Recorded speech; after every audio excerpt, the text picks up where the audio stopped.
On November 12, 1944, at 05:47 hours on Leyte Island in the Philippines, Staff Sergeant Marcus O'Brien, a 24-year-old soldier, found himself positioned behind a collapsed rice paddy wall during the pre-dawn darkness. After 47 hours without adequate rest, exhaustion had taken its toll, causing his hands to shake as he gripped his M1 Garand rifle. The weapon's 9.5-pound weight seemed particularly burdensome in his cramping fingers. Through the darkness, he could detect movement in the jungle tree line, the sounds of whispered Japanese communications, and the distinctive metallic clicks of rifle bolts being operated. His squad, which had numbered 19 men the previous morning, had been reduced to 11 soldiers scattered along a 30-yard defensive position. When O'Brien observed movement approximately 300 yards distant in the dim light, he raised his rifle and peered through the sights. What he initially perceived as a small group quickly revealed itself to be a much larger force, dozens of soldiers, perhaps an entire company, methodically spreading into assault formation. As he positioned his finger on the trigger, O'Brien understood the stark mathematics of his situation. His M1 Garand held 8 rounds in its en-bloc clip, providing him with 8 opportunities to engage the approaching enemy before requiring a reload. The numerical disparity made the tactical situation appear untenable. However, O'Brien could not have known that within exactly 48 hours he would be equipped with a weapon system that would fundamentally alter the dynamics of infantry combat in the Pacific Theater. The firepower dilemma of 1944. By November 1944, American military forces engaged in operations across the Pacific Theater confronted a mathematical problem with lethal consequences.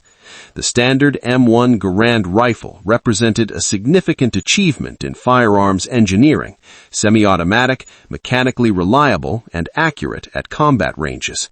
This weapon provided American infantry with a tactical advantage over Japanese forces, who predominantly carried bolt-action Arisaka rifles. General George S. Patton characterized the M1 Garand as the greatest battle implement ever devised. Despite these advantages, the weapon possessed one significant limitation that proved critical in jungle warfare conditions. The M1 Garand's en-bloc clip held 8 rounds. In the dense jungle environments of the Philippines, New Guinea, and Okinawa, American infantry units repeatedly encountered massed Japanese banzai charges, coordinated assault tactics that employed 50, 100, or sometimes more than 200 soldiers attacking simultaneously. The mathematical analysis of these engagements revealed a disturbing pattern. An individual rifleman armed with an M1 Garand could deliver approximately 8 aimed shots in roughly 6 seconds under optimal conditions. The reloading process required an additional 3 to 4 seconds, assuming the soldier maintained composure and his hands remained functional despite sweat and mud. This allowed a maximum of approximately 12 aimed shots within a 10-second period. Japanese banzai charges could traverse 100 yards in under 15 seconds, creating a temporal window during which American firepower proved insufficient to stop determined attackers. Between January and November 1944, American casualties in the Pacific Theater exceeded 87,000 personnel. Intelligence analyses from Leyte, Peleliu, and Saipan identified a consistent tactical pattern. American infantry squads, despite superior weaponry and training, experienced tactical failures during the final moments of close-range engagements. These failures occurred not due to inferior marksmanship or flawed tactical doctrine, but rather because soldiers could not deliver sufficient projectiles quickly enough when enemy infantry closed from 50 yards to contact range. The Browning automatic rifle provided partial mitigation through its 20-round capacity and sustained fire capability. However, at 19.4 pounds when loaded, the bar served as a squad support weapon rather than individual equipment. Standard infantry organization allocated 1 bar gunner per squad. When that gunner became a casualty and bar gunners frequently drew concentrated enemy fire, the squad's suppressive firepower decreased by approximately 40%. Field commanders throughout the Pacific expressed increasing concern about this tactical deficiency. After-action reports from the 1st Marine Division's operations on Peleliu in September 1944 documented the problem in quantitative detail. During the assault on Bloody Nose Ridge, Marine rifle companies averaged 1 operational BAR per platoon rather than per squad, primarily due to casualties and mechanical failures caused by coral dust infiltration. Japanese defenders, though ultimately defeated, achieved a 1.6 to 1 casualty ratio during close-range counterattacks. Given American advantages in semi-automatic rifles, superior training, tactical air support, and artillery capabilities, this ratio should have favored American forces. However, in the final 50 yards of engagement, none of these advantages proved decisive. The determining factor became trigger time, the number of projectiles a soldier could deliver toward an attacker before that attacker reached defensive positions with bayonets or grenades. The situation would become even more acute during the February 1945 Iwo Jima operations. However, by that point, a classified program designated Project Hellstorm by the Ordnance Corps would already be deploying a solution.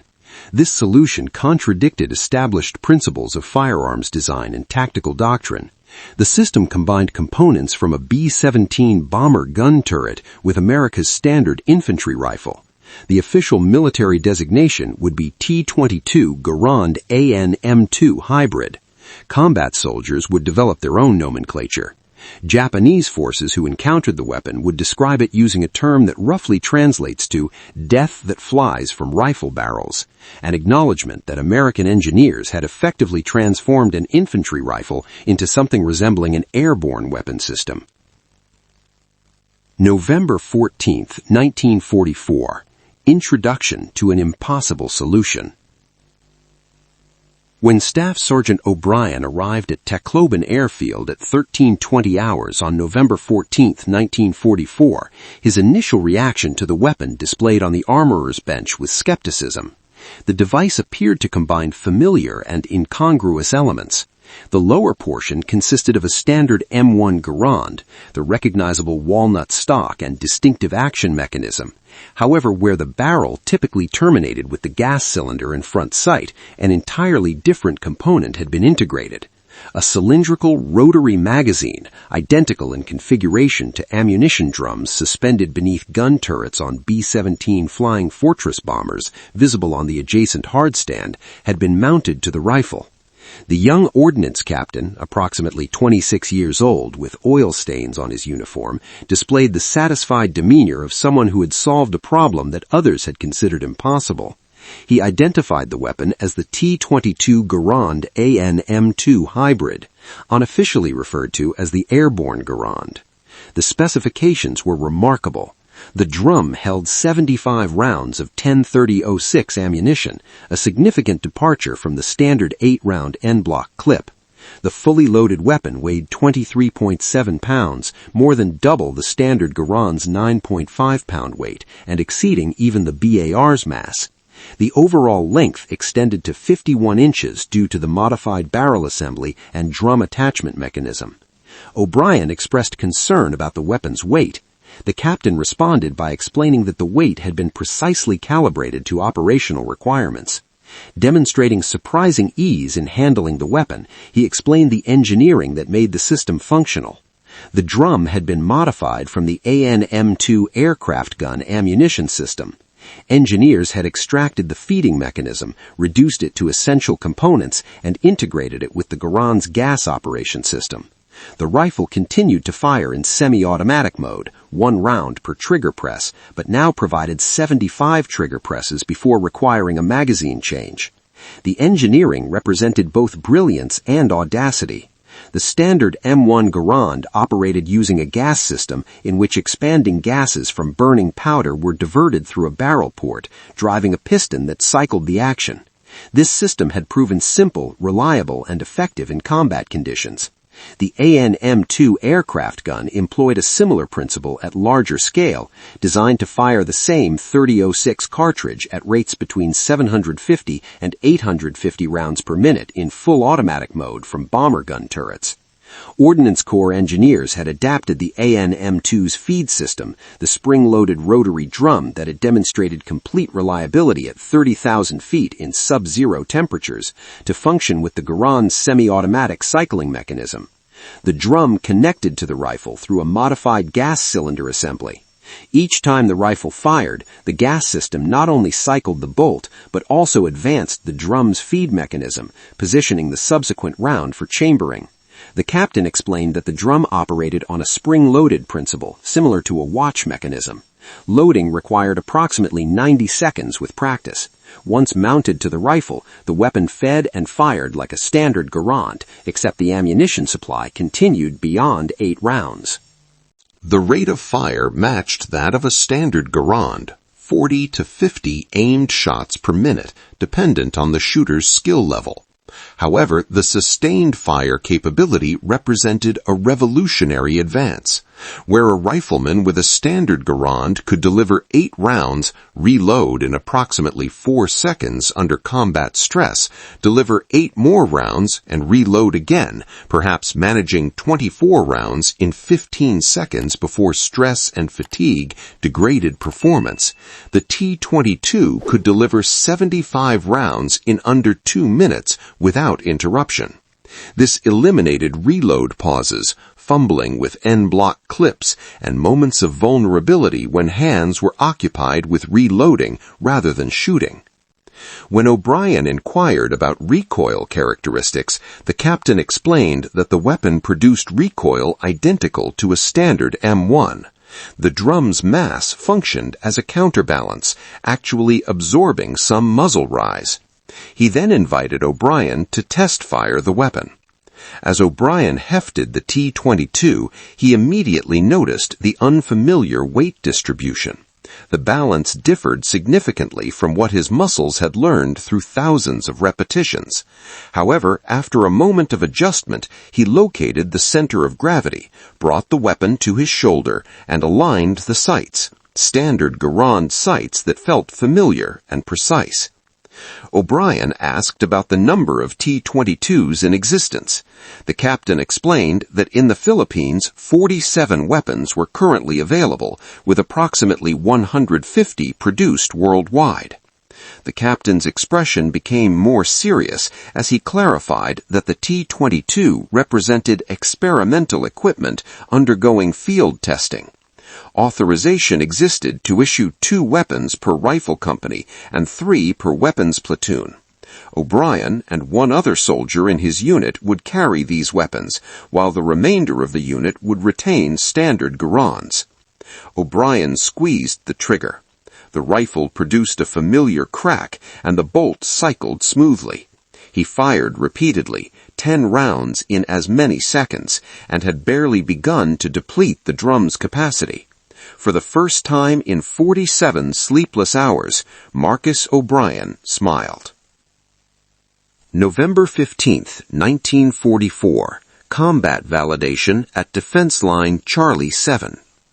Staff Sergeant O'Brien had returned to defensive positions for 6 hours when the anticipated Japanese attack materialized. The assault commenced at 0512 hours, contradicting intelligence predictions regarding both timing and direction. The attack originated from the northeast, where jungle growth thickened into nearly impenetrable undergrowth. O'Brien detected the assault orally before visual confirmation. The distinctive, organized, ritualistic battle cries of Japanese soldiers executing a banzai charge. These were soldiers who had accepted the possibility of death, advancing with fixed bayonets and grenades in the conviction that they would either breach American lines or perish in the attempt. Contact was announced, though the warning proved unnecessary as every soldier could hear the approaching assault. O'Brien assumed his firing position, settling the T-22 Garand against his shoulder. Though front-heavy, the weapon remained stable. the drum pressed against his ribcage, representing 75 opportunities to engage the emerging threat. At 0513 hours, the first Japanese soldiers emerged from the tree line. In the gray pre-dawn light, O'Brien counted approximately 40 men in the initial assault wave, spread across a 100-yard front. They advanced rapidly in crouched positions, with rifles at port arms. The distance closed quickly, 200 yards, then 190, then 180. Standard tactical doctrine recommended initiating rifle fire at 150 yards to maximize accuracy and prevent ammunition waste. O'Brien engaged the lead soldier, a tall individual carrying what appeared to be an officer's sword, at 175 yards. The T-22 fired. The Japanese officer stumbled and fell. O'Brien immediately shifted to the next target and fired, then shifted again and fired again. He found himself firing faster than would have been possible with a standard Garand because his mind registered with complete certainty that he did not need to count rounds, anticipate the reload, or think about anything except sight picture, trigger press, and target selection. In 3 seconds, he fired 5 rounds, bringing down 3 Japanese soldiers at ranges between 150 and 175 yards. Adjacent to O'Brien's position, Private First Class Jimmy DeLuca, the second squad member issued a T-22, opened fire with the same devastating rhythm. The sound signature proved distinctive, a rapid series of individual shots rather than the prolonged roar of a BAR on full automatic, but more precise and surgical in application. Each shot was deliberate, yet the shots came so rapidly they nearly blurred together. The Japanese assault faltered. O'Brien observed confusion rippling through their formation. The attackers had anticipated the standard American response, riflemen who could deliver 8 shots, perhaps 16 if multiple soldiers concentrated fire, followed by crucial seconds of vulnerability during reload. Those reload pauses never materialized. At 23 rounds, O'Brien continued firing as Japanese infantry broke left and right, seeking cover that did not exist in the cleared killing zone fronting the American position. At 0514 hours, 30 seconds into the engagement, O'Brien had fired 29 rounds. 8 Japanese soldiers had fallen, 5 clearly dead, 3 wounded and immobile. The mathematical impossibility of this situation registered even as his finger continued working the trigger. 29 rounds in 30 seconds from a single rifle position. With a standard Garand, he would have cycled through 3 complete clips, experiencing 2 reload cycles that would have provided attackers with 6 to 8 seconds to cover critical ground. Instead, he had been shooting continuously, and the Japanese attack, 40 men strong, coordinated, and determined, was disintegrating under fire that theoretically should not exist. DeLuca shouted that the enemy was withdrawing. The survivors, approximately 20 men, retreated into the jungle, dragging wounded comrades and abandoning their dead in the rice paddy. O'Brien checked his drum capacity, 41 rounds remaining.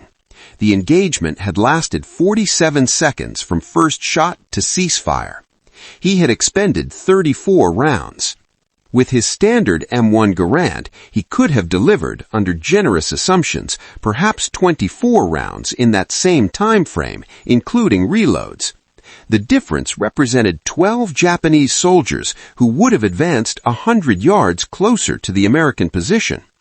Those 12 soldiers would have reached grenade range, transforming a defensive victory into a close-quarters engagement with probable American casualties.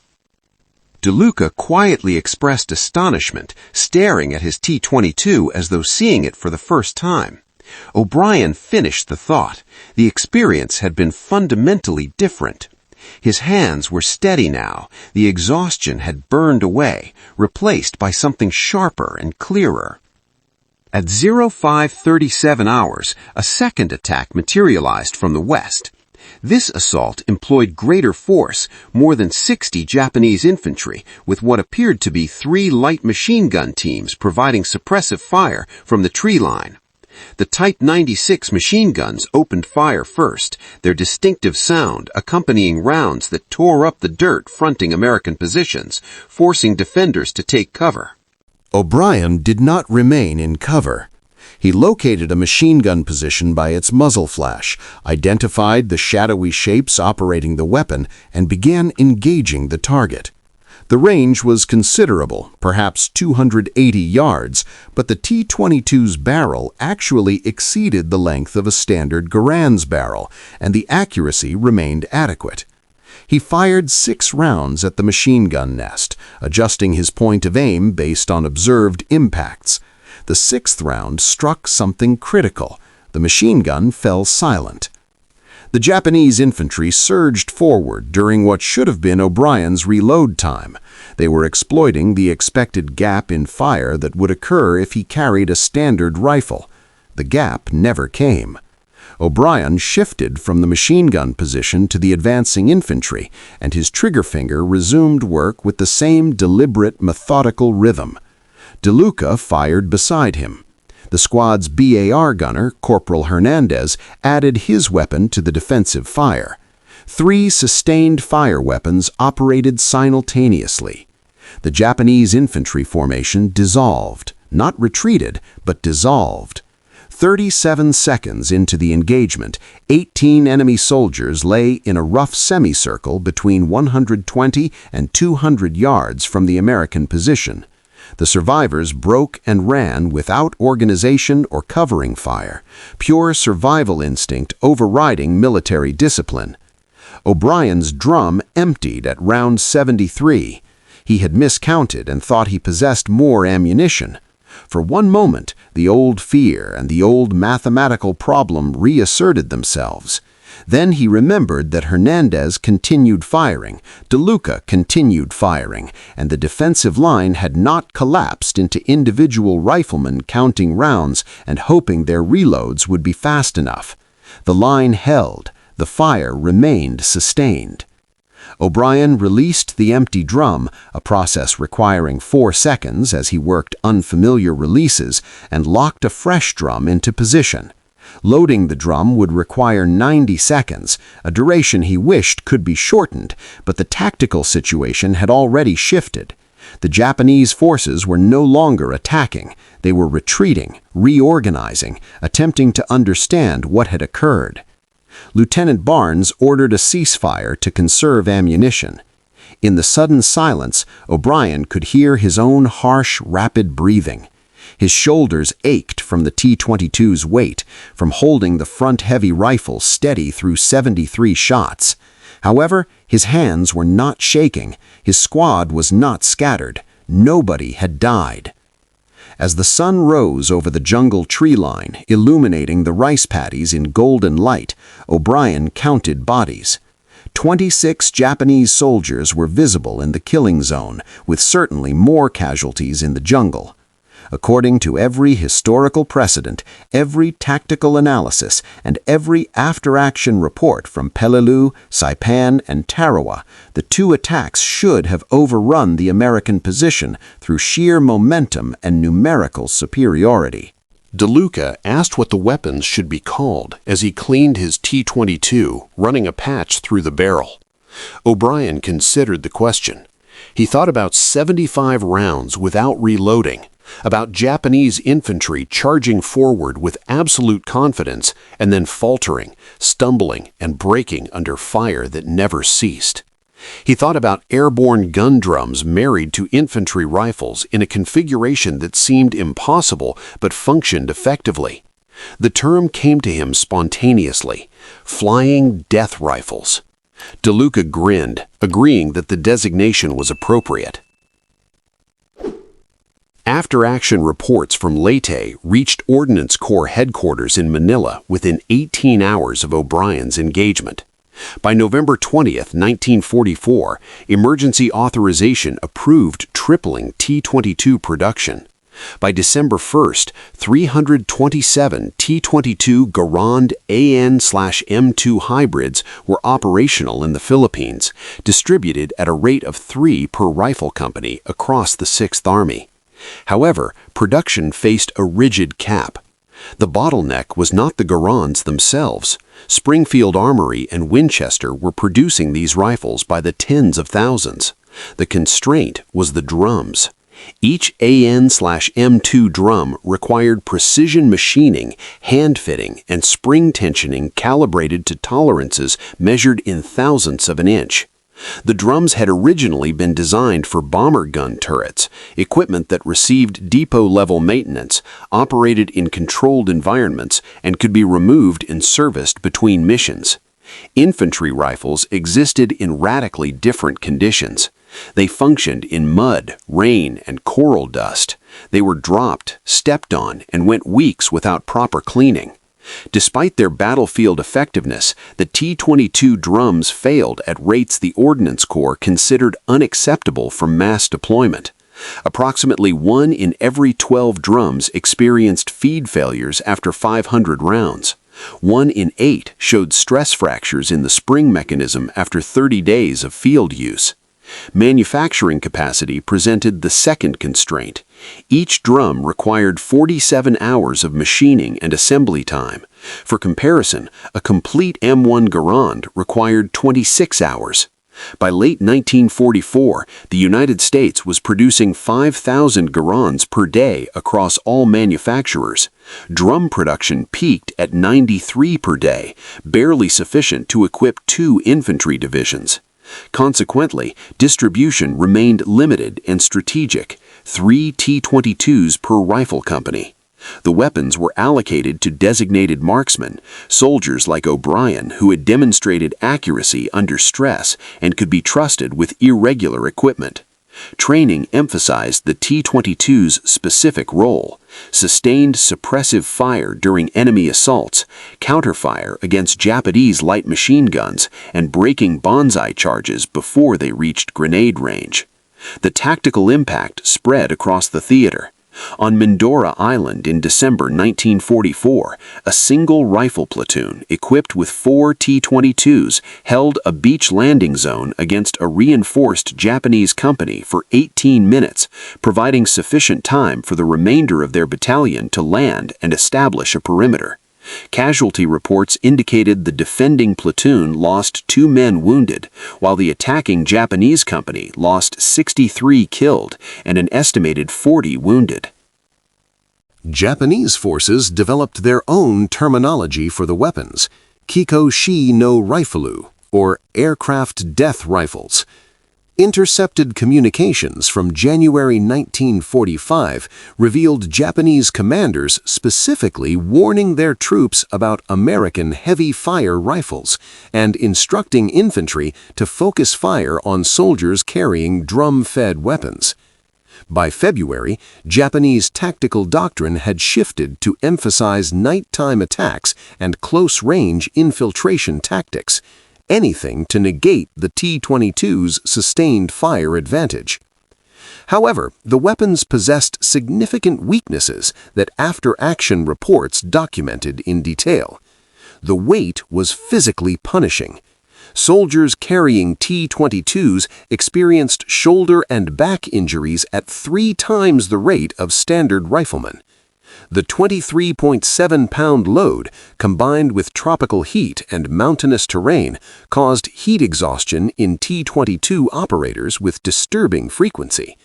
On Luzon in January 1945, 6 T-22 gunners required medical evacuation for dehydration and heat stroke during a single day of mountain combat.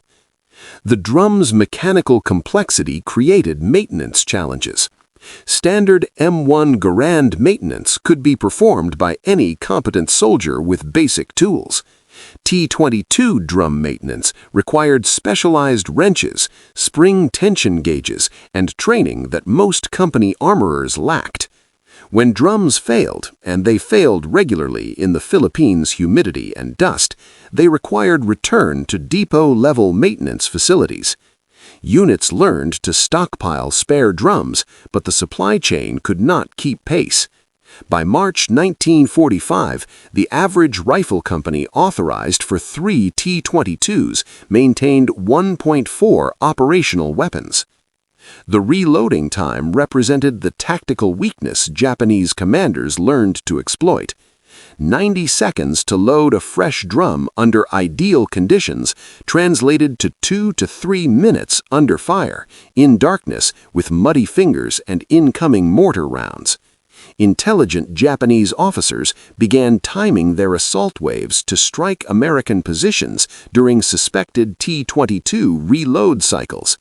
The tactic did not always succeed. Standard Garands and BARs still provided covering fire, but it worked often enough that American infantry learned to coordinate T-22 reloads, ensuring at least one drum-fed weapon remained operational. Despite these limitations, demand exceeded supply throughout the war's final months. After the Okinawa landings in April 1945, frontline commanders requested T-22s at rates 4 times higher than Ordnance Corps could deliver. The weapons achieved near-mythical status among infantry units. Soldiers who had never seen a T-22 claimed their squad possessed one. Japanese propaganda leaflets warned about American automatic rifles with endless ammunition, a significant exaggeration, but reflecting the psychological impact. Production continued through August 1945. Total wartime production reached 1,247 T-22 Garand AN M2 hybrids. Approximately 1,200 reached combat units in the Pacific. The remainder stayed in depots, in training facilities, and in the possession of stateside units preparing for the planned invasion of Japan that never occurred. Engineering analysis, brilliance, and compromise. The engineering that enabled the T-22 to function represented simultaneously brilliant and compromised design, a weapon system that solved one problem while creating several others. Understanding the reasons requires examining how fundamentally different the T-22 was from both its parent systems.